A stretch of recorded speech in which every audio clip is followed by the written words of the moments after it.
Et nous sommes en direct sur Radio Coup de Foudre, on vous l'a annoncé ce matin, on accueille le metteur en scène et comédien de la troupe Acte 53 de Lignières-Orgères. Alors, tout d'abord, bonjour Gilles. Salut, bonjour tout le monde. Alors attends, on ne t'entend pas bien, est-ce que tu peux maintenant reparler? Voilà, salut. Là Bonjour. on t'entend. Bonjour tout le monde. Ok, donc on va faire une petite présentation, puisque peut-être que tout le monde ne connaît pas Acte 53, alors que c'est quand même pas très loin de Carouge. Donc pour une petite présentation rapide, toi tu es metteur en scène et comédien dans la troupe de théâtre Acte 53, C'est bien ça. située à Lignières-Orgères, troupe qui existe depuis plus de 20 ans, qui a remporté 4 prix dans des festivals et qui propose une pièce humoristique différente chaque année. Et on va justement s'intéresser un peu plus à l'histoire de la troupe, ses créations et son prochain spectacle, ce pourquoi tu es là aujourd'hui. Exactement, on va essayer de passer en revue tout ça. Et ben donc on va repartir de zéro si ça ne te dérange pas. Donc la troupe, elle a été créée en 2002 afin de remplacer l'ancienne troupe de l'école privée de Lignières-Orgères qui était présente depuis de nombreuses années.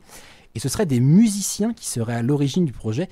Et nous on aimerait en savoir plus. Alors comment s'est lancée l'aventure d'Acte 53 si tu te souviens? Alors, moi j'étais pas né à cette époque-là, toi non plus. Oui, j'étais né si, mais j'étais pas là. Non, je n'ai connu la troupe que quelques années plus tard. Et en effet, la troupe a été créée tout au départ pour faire des animations de spectacles et aussi de musique, puisque l'idée de la troupe au départ, c'était de faire un spectacle théâtral et la fête de la musique au mois de juin. Ok. Donc c'est pour ça que cette troupe a été créée par des musiciens. Et donc moi je suis arrivé que quelques années plus tard, dans les années 2003-2004, je ne sais plus. Et donc j'ai découvert cette troupe lors d'une fête de la musique justement, qui se déroulait dans la salle des fêtes de Lignières-Orgères. Et je me suis dit, ils ont l'air de bien se marrer, donc je crois que c'est là qu'il faut aller. Mais alors justement, parce que comme tu l'as dit, tu as rejoint la troupe donc d'après mes recherches en 2004, moi j'ai trouvé. Bravo. Mais alors, pourquoi justement être venu dans cette troupe et pas dans celle du commune alentour? Parce que j'imagine que tu as été voir d'autres troupes aussi cette époque-là. Même pas du tout, c'était le hasard total. Je ne connaissais même pas le théâtre amateur, hein. Je débarquais de ma vie parisienne et quand je suis arrivé sur cette petite commune, eh ben, j'ai découvert cette troupe, encore une fois, qui avait l'air de bien se marrer. Et je cherchais justement un endroit pour pouvoir passer de bons moments et partager tout ça entre copains. Et ça avait l'air d'être ce que je recherchais. Donc tu veux dire que tu as vécu la vie parisienne, mais que tu n'as pas vraiment vu de théâtre ou quoi que ce soit à cette époque-là, quoi. Absolument, j'étais sur quelque chose de complètement différent. Alors pourquoi je me suis engagé là-dedans, je n'en sais absolument rien. En tout cas, ça m'a plu et je suis parti. Mais en tout cas, c'est intéressant parce que c'est vraiment le fait d'avoir vécu dans la ville du théâtre, en tout cas qu'il l'a été à une époque, et justement de se diriger vers une troupe de théâtre amateur dans le coin, c'est assez amusant justement. C'est pour ça que je voulais m'y intéresser un petit peu plus. Et paradoxalement, maintenant, c'est vrai que je participe beaucoup plus à la vie culturelle théâtrale et du coup, ça m'arrive très régulièrement maintenant d'aller sur la région parisienne pour aller voir des troupes professionnelles. Et en l'occurrence, voilà, ce que je ne faisais pas du tout à l'époque alors que j'étais sur place. Et justement, le fait, puisque du coup tu as pu avoir aussi l'œil de voir autant des troupes amateurs ou des troupes professionnelles, est-ce qu'on peut dire qu'il y a, à part le fait qu'il y en a ce sont de leur métier et d'autres non, il n'y a aucune différence sinon? Non, après, voilà, ça reste quand même, malgré tout, en effet, un travail, un travail assez important. Mais on s'aperçoit que les choses les spectacles peuvent être de qualité aussi bien dans une troupe amateur que dans une troupe professionnelle, heureusement. Et donc tu l'as dit, du coup tu es un peu plus actif puisque tu es notamment metteur en scène et ce depuis plusieurs années. Alors quelle a été la raison de se lancer à la mise en scène? Parce que on va dire que j'aime bien d'une manière générale, je suis un peu un manager dans l'âme et j'adore pouvoir diriger un peu tout ça et de faire en sorte que ça puisse amener un groupe à une réussite et pas uniquement sur la mise en scène. C'est vraiment, moi ce qui m'intéresse dans le théâtre amateur, c'est qu'on peut toucher à tout. On fait de la com, la preuve, on fait du graphisme, on fait de la musique, on fait de la technique, on fait vraiment plein de choses. Qui sont super intéressantes et c'est chouette de pouvoir être touche à tout comme ça.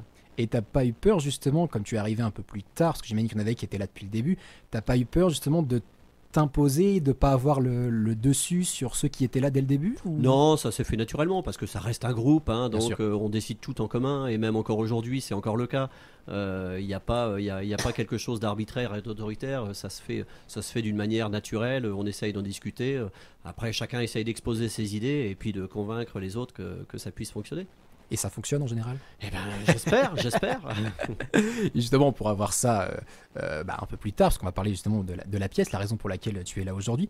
Mais justement, le choix de la pièce en général, parce qu'il en existe des milliers et des milliers, comment avec la troupe vous choisissez que ce sera celle-là et pas une autre? C'est vraiment la partie la plus difficile à la limite de l'exercice, c'est de trouver en effet la pièce que l'on jouera l'an prochain ou les années d'après.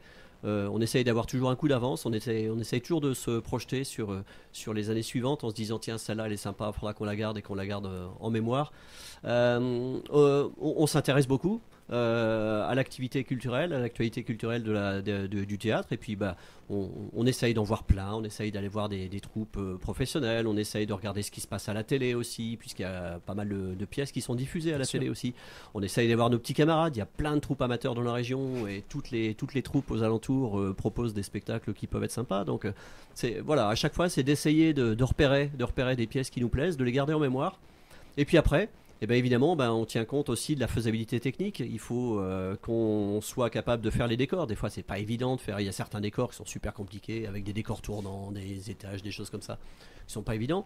Et puis aussi, évidemment, par rapport aux comédiens dont on dispose. Donc, il faut qu'on tienne compte des âges, parce que on n'a pas tous le même âge. Moi, aujourd'hui, je me vois mal jouer un petit jeune de 18 ans. Et pourquoi pas? Ça se voit pas au micro comme ça. Oui, c'est vrai, tu peux te faire passer pour n'importe qui actuellement. Et puis te tenir compte aussi évidemment de la féminisation ou de la masculinisation des rôles. Est-ce qu'il faut que ce soit des rôles plutôt masculins ou plutôt féminins? Est-ce que ça peut changer? Est-ce que ça doit obligatoirement être comme ça dans la pièce? Et puis de la capacité aussi de nos comédiens à apprendre tel ou tel rôle. Enfin, il y a tellement de choses et tellement de paramètres que c'est super compliqué. Ouais. Et le fait justement par exemple de changer un personnage homme en un personnage femme, malgré qu'aujourd'hui un homme peut être une femme peut être un homme, mais le fait de pouvoir changer ce qui était écrit dans la pièce à la base, est-ce que ça ne dérange pas le public en général? C'est surtout que ça marche pas obligatoirement parce qu'il y a certains clichés qui restent, des clichés ou masculins ou féminins. Donc là, on est bien obligé de rester dans ce qui était prévu au départ. Et puis il y a d'autres histoires avec des histoires de couple ou de choses comme ça qui doivent être obligatoirement jouées par un couple et les remplacer par d'autres personnages, ça peut être plus compliqué.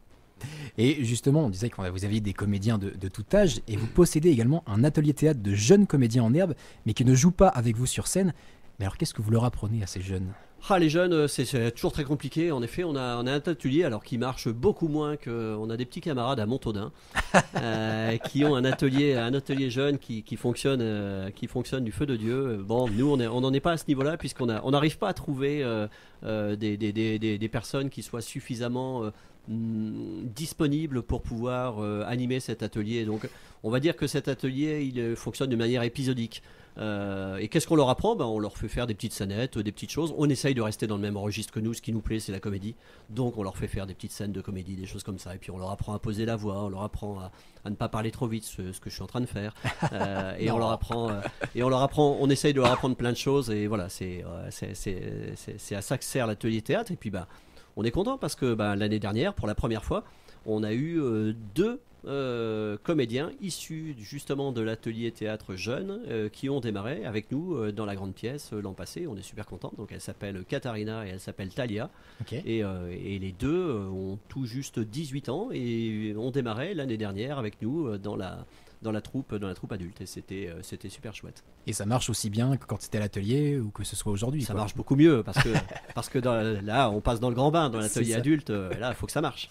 Et alors l'atelier théâtre, justement, on parlait de monter sur scène, est-ce qu'ils jouent vraiment ou est-ce qu'ils restent entre eux pour proposer des ateliers?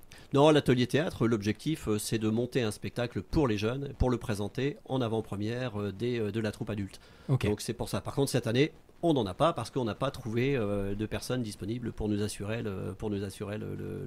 l'animation de cette troupe jeune. Ils ont été abandonnés cette année, les petits jeunes. Ils ont été abandonnés, mais comme il y en a deux dans la troupe adulte, bon. Oui, d'accord, c'est déjà ça. Alors on parlait justement de prix aussi. On va prendre une première partie où en 2012, Acte 53, donc ta troupe a été sélectionnée au Festival de théâtre amateur de la Mayenne, connu aujourd'hui sous le nom Mayenne en scène, et vous êtes reparti avec un tréteau d'or et un prix du public. Ouais. Et entre 2011 et 2012, il s'est passé ça.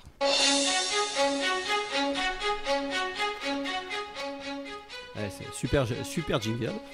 Est-ce que ça te met, sans détailler ce que c'est, est-ce que ça te met la pression à entendre ça pour l'instant là, Alors là, plus la pression aujourd'hui parce qu'il y a prescription. Mais oui, ça a été un vrai coup de boost et un formidable accélérateur pour la troupe Acte 53. Donc voilà, le jingle est en train de se terminer. On voyait toutes les troupes qui apparaissaient et puis justement sur ce jingle apparaissait en grand le nom d'Acte 53 avec 2 pièces en 2011 et 2012. Je crois qu'en 2012 c'était Panique au Plaza. C'est bien ça. Et alors 2011 c'était Salle Attente. Et donc pour préciser justement ce que c'est, puisque les gens se demandent mais qu'est-ce que c'est que ce jingle ? Eh bien justement, vous avez participé au festival Les Poquelinades, un festival national de théâtre amateur, mais qui à l'époque n'était que départemental. Mais bon, ça concernait quand même plus de 200 communes, et vous êtes reparti avec 2 prix du public, et en plus toi Gilles, un prix des Poquelinades pour ton investissement durant ce festival du même nom. Alors, raconte-nous un peu ces aventures de ces 2 festivals, comment vous avez décidé de vous y inscrire, comment vous l'avez vécu. C'est vrai que sur l'historique des Poquelinades, c'est exactement ce qu'on vient de dire tout à l'heure. Hein. J'ai du mal à faire les choses à moitié. et là, quand je me suis retrouvé dans ce festival des Poquelinades avec Rémi Le Dauphin qui était président, je me suis dit voilà, ça pourrait être super sympa de lui donner un coup de main, d'essayer de faire les choses et comment s'intégrer dans cette organisation. Et du coup, après avoir en effet été sélectionné, je me suis vraiment tombé d'amour pour ce festival et je me suis retrouvé à co-diriger ce festival avec Rémi, qui nous a fait énormément de bien le festival, parce que pour nous ça a été vraiment un déclencheur, le fait de pouvoir aller à l'extérieur, de pouvoir jouer devant des salles super importantes et puis de se retrouver pas dans nos marques puisqu'on n'était pas dans notre salle. Ça a été génial, on a fait une expérience vraiment extraordinaire pour nous. Et d'ailleurs j'ai lu dans les journaux que avant de vous inscrire au festival de théâtre Les Poquelinades, donc je te cite, le festival se crée, il restait 3 mois, on a supposé qu'ils ne trouveraient pas de troupe, qu'ils n'allaient alors prendre que des mauvaises, on a notre chance. C'est ça. C'est triste. C'est exactement ça. C'était un coup de bluff, on s'est dit il y a un coup à jouer, parce que de toute façon sinon après on n'aura plus aucune chance. Donc c'est l'année ou jamais, il faut y aller. Et ça a marché. 2 années de suite en plus. Ouais, ça a marché. Comme quoi, peut-être que finalement on n'était peut-être pas si mauvais que ça. Non, visiblement. Et puis le public a suivi, vous avez réussi à remplir de plus en plus vos salles, et ça c'est ce qui est cool. Et on sent que le public est resté fidèle dans l'ensemble en tout cas. C'est ça, parce qu'il y a des gens qui sont venus nous voir lors des festivals et qui nous ont demandé ensuite de venir jouer pour leur propre commune ou pour leur propre association, et on a fait des spectacles à l'extérieur, et là on était super ravis. Et vous êtes encore beaucoup demandé à l'extérieur aujourd'hui ? Ouais, encore aujourd'hui. Là, dans la pièce que l'on prépare cette année, elle est déjà programmée sur une autre date à l'extérieur de Ligny-Orgères. Okay. Et on va aller jouer à Chambois au mois d'avril, pour le 12 avril. On sera juste à côté d'Argentan pour une association qui s'appelle la chorale Le Cœur du Donjon. Ok, d'accord. Maintenant, du coup, on va pouvoir parler de cette pièce d'ici quelques minutes pour en savoir un peu plus sur cette fameuse pièce mystère. Mais ce ne sera plus un mystère pendant très longtemps, je vous le rassure. Donc on va y revenir très rapidement. On a dit, tu as été coprésident du festival Les Poquelinades dès 2012 et jusqu'à 2018, si je ne dis pas de bêtises. Alors, comment ça se passe, l'organisation d'un tel festival ? Il y a des conflits, des billets sous la table, ou c'est que de la bonne humeur ? Non, c'est super rigolo. C'est super rigolo à organiser parce qu'en effet, là, pour le coup, on s'intéresse à tout ce qui se passe. Alors là, comme tu l'as cité tout à l'heure, on avait un éventail de départements assez large. Et du coup, ça nous a permis de découvrir tout un tas d'autres troupes et d'aller au-delà de nos frontières. Et puis finalement d'avoir des vrais spectacles de qualité. On s'est beaucoup amusé, puis on formait un duo qui était assez sympathique avec Rémi Le Dauphin, et voilà, moi j'ai gardé des souvenirs vraiment extraordinaires de cette période où on prenait ça comme de l'amusement. C'était vraiment, on formait un duo ça me faisait un peu penser à Laurel et Hardy, je ne sais pas lequel des deux était Laurel et Hardy. Et du coup, voilà, on passait beaucoup de temps à s'amuser, à présenter ça d'une manière informelle, et voilà, c'était très chouette, et c'était un très très très bon souvenir. Ce qui veut dire que quand Christelle Le Dauphin a repris quelques années après, c'était plus d'aussi bons souvenirs. Non, mais c'est pas ça, mais c'est juste parce qu'il faut passer à autre chose et qu'il est temps de laisser sa place quelquefois. Il faut pas s'user, et il faut voilà, à partir du moment où le monde avance et les choses avancent, c'est normal, on fait quelque chose différemment. Donc il faut aussi savoir laisser sa place et aller voir autre chose. Et justement, quand on étudie votre carrière aujourd'hui, de ce qu'on voit, vous êtes éloigné du milieu des festivals de théâtre, que ce soit toi seul ou que ce soit Acte 53, la troupe, en tout cas en tant que participant, puisque je pense que vous allez quand même voir de temps en temps des troupes dans ces festivals-là. Mais pourquoi ce choix d'éloignement finalement ? Je ne sais pas exactement. Les choses se sont déroulées comme ça. C'est vrai que d'une part, déjà, c'est très difficile. On reste des amateurs. On a tous du boulot à côté. Donc, une des problématiques majeures, c'est le temps. D'avoir le temps de se libérer pour justement aller jouer sur des festivals comme à Mayenne ou comme à Laval. Et puis c'est pas facile non plus parce qu'il y a une sélection, il y a aussi beaucoup de troupes. Après, nous on est toujours dans un registre très particulier qui est le registre de la comédie.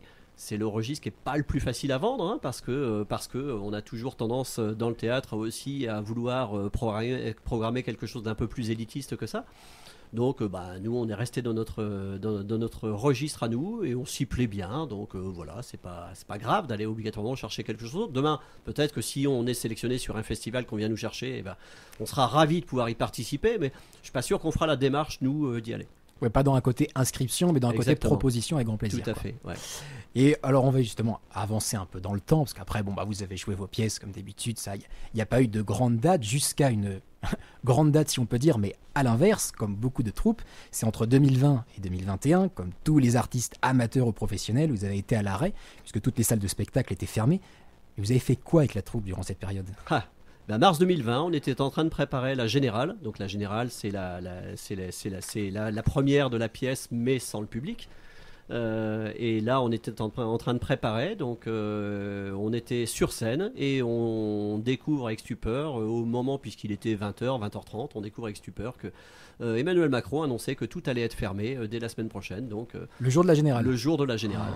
Donc il fallait évidemment tout annuler. On s'est dit qu'est-ce qu'on fait ? On annule tout. Donc on était en train de préparer Toc Toc de Laurent Baffy. Ok.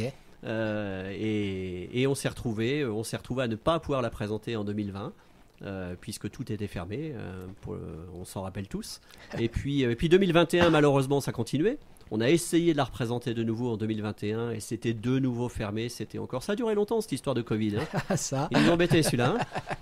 Et puis voilà. Et puis est arrivé 2022 où on a enfin réussi à la jouer, mais on l'a gardée sur le feu pendant 2 ans quand même la pièce. Donc ouais, c'était long. Il n'y a pas eu, parce qu'il y a eu beaucoup de troupes qui, par exemple, la distribution avait changé, ou d'autres qui se sont dit c'est une pièce maudite, faut changer. Vous êtes quand même resté dessus à 100%. Ça va. Et on avait bossé pendant un an pour. On va pas mettre tout à la poubelle non plus. Hein. C'est pas faux.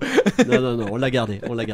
Mais c'est très bien parce que visiblement la pièce a plu cette année-là quand vous avez enfin pu la jouer en 2022. Ouais, elle a plu. Alors là aussi, qu'est-ce qu'elle est particulière cette pièce. Il y a beaucoup de gros mots, beaucoup de situations un peu scabreuses. Donc elle est pas facile. Hein. C'est du Laurent Baffy pur et dur. Donc, ouais. Voilà. Mais non, ça a plu, ça a bien marché. On a eu un tout petit peu de mal à redémarrer. C'est normal, mais toutes les troupes ont eu du mal à redémarrer.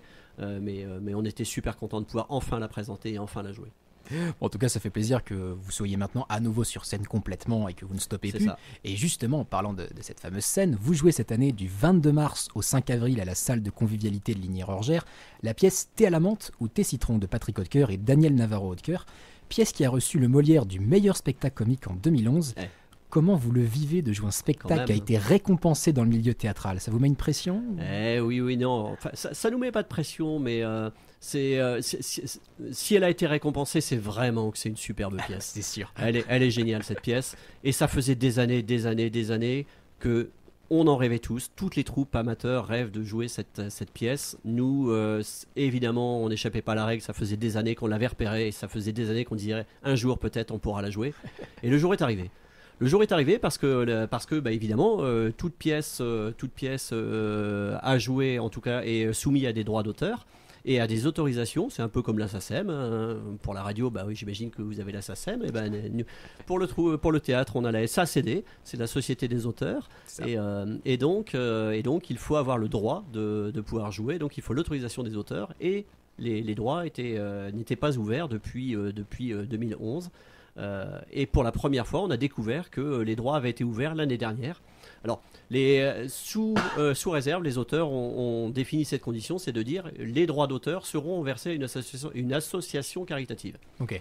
Donc, on a fait le choix de verser les droits d'auteur à la Ligue contre le cancer. Et on l'a proposé donc à la SACD et par définition aux auteurs. et ils ont accepté. Donc voilà, on a eu les droits pour pouvoir jouer cette pièce en 2025. Donc il fallait que ce soit une obligation de reverser une partie à une association. La totalité des droits d'auteur, il fallait que ce soit reversé à une association caritative et qu'elle soit proposée aux auteurs pour qu'ils valident ou pas ce versement. Et ils vous ont expliqué pourquoi ce choix Alors non, on n'a pas trop. Alors déjà, on n'est pas en contact direct avec les auteurs, Bien on sûr. n'est que avec la SACD.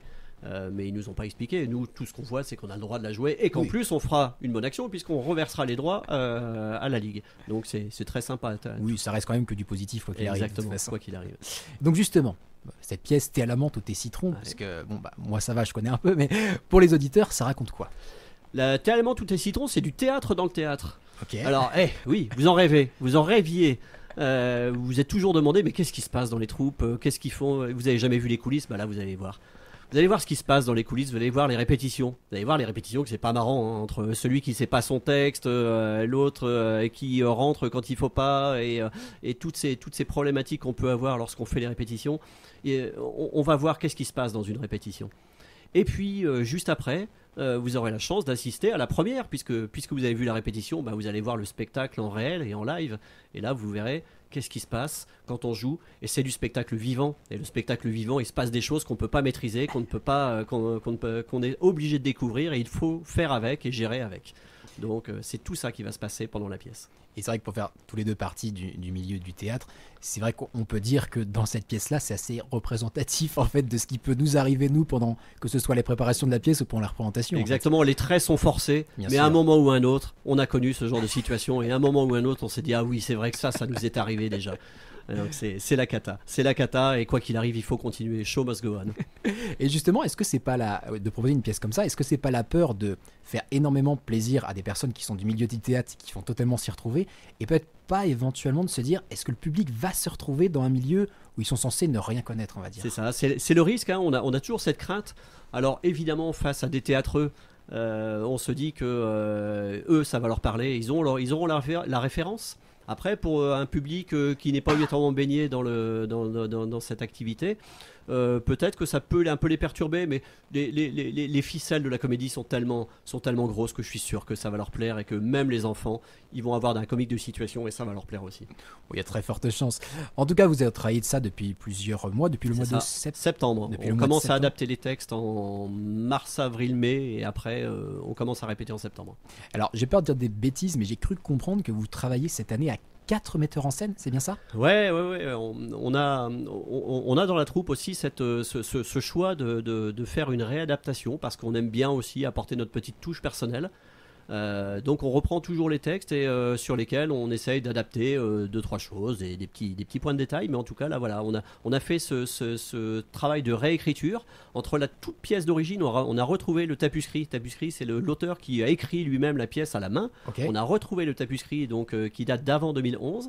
On a retrouvé aussi des textes actuels de cette pièce qui date des années 2020. On a fait un mix de tout ça, on a remélangé tout ça, et comme ça suffisait pas, on s'est dit tiens, ce serait sympa de récupérer quelques gags aussi d'une autre pièce qui nous a énormément plu et qui nous a fait rire, qui s'appelle Les Faux British, et qui est couverte de gags complètement loufoques. Et on s'est dit allez, tiens, si on pouvait rajouter quelques petits morceaux, quelques petits gags dans ce thé à la menthe qui est déjà très bien. Voilà, c'était ça l'idée, donc c'est pour ça qu'on a travaillé à 4. Ouais, vous vous êtes dit en fait la pièce elle est trop simple à monter, on va rajouter des difficultés en plus. Ouais, en fait. tant qu'à faire, on va essayer de faire quelque chose qui aille jusqu'au bout du délire.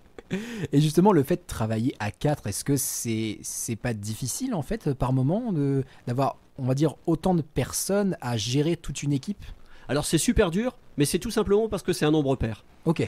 Voilà, donc quand on est à 4, en général, ça peut très bien faire 2 plus 2. Et alors là, qui va décider? Ça reste compliqué.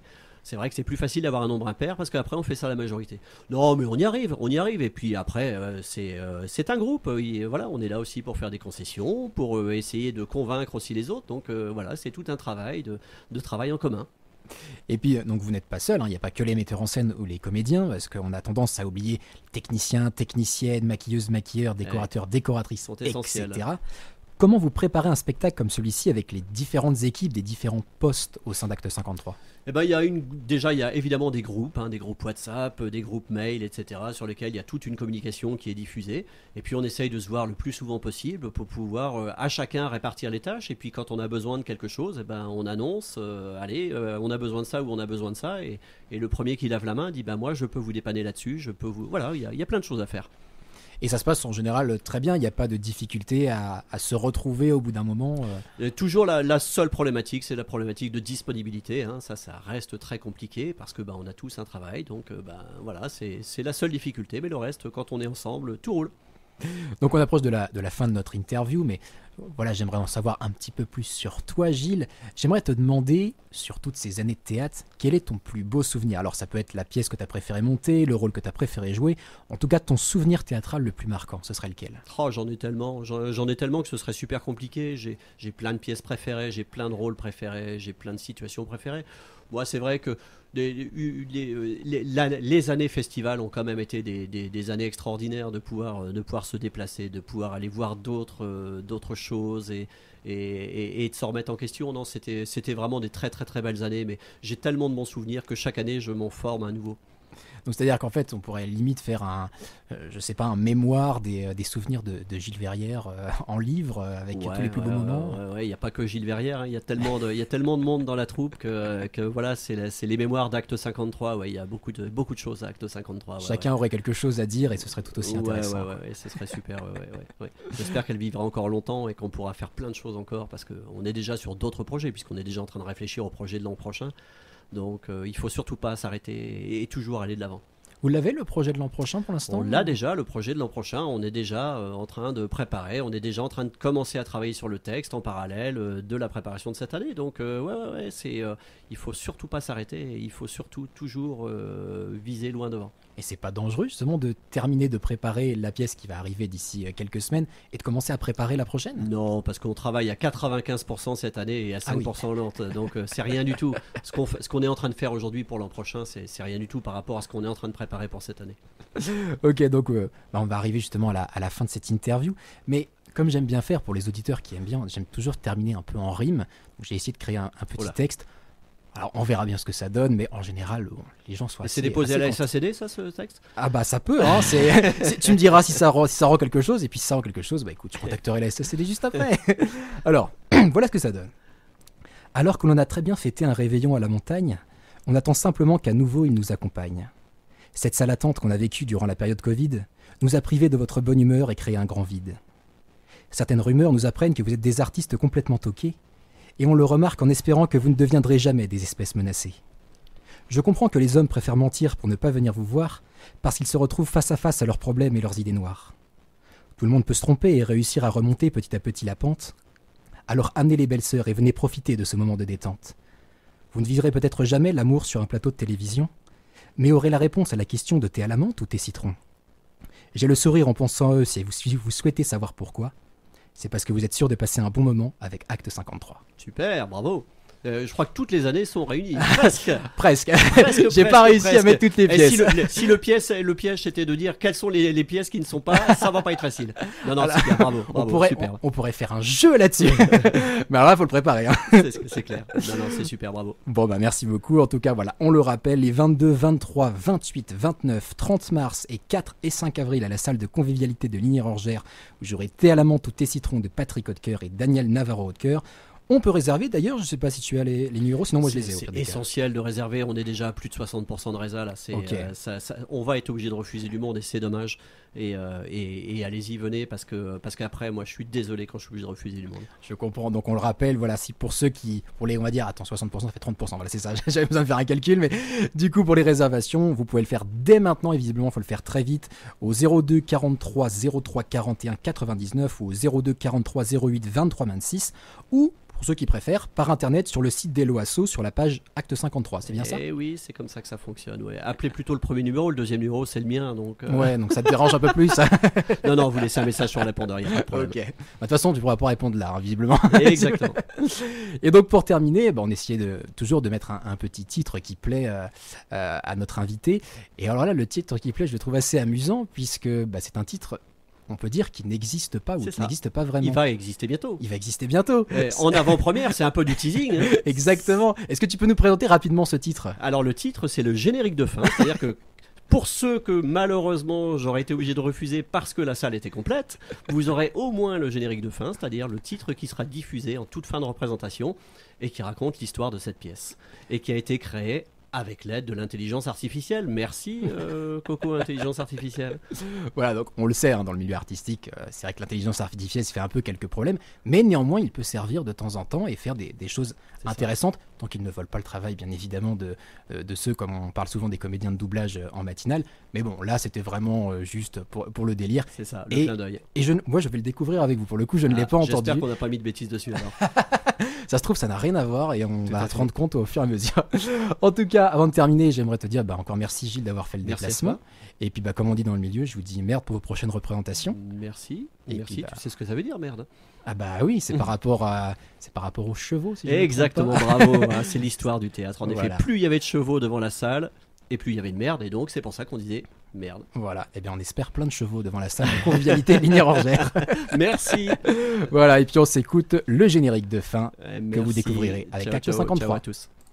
Dans les coulisses, l'effervescence, les costumes s'enfilent en cadence. Le trac monte, les cœurs battent à 100. Mais la passion, elle est toujours présente. T'es à la menthe ou t'es citron, qui vole un œuf et de la peine aux poules. Chacun répète son rôle avec raison, pour que la magie opère sans coup de blues. Lumière, silence, action. Sur scène, les émotions en fusion. Le théâtre, miroir de nos vies, où rire et larmes s'entremêlent à l'infini.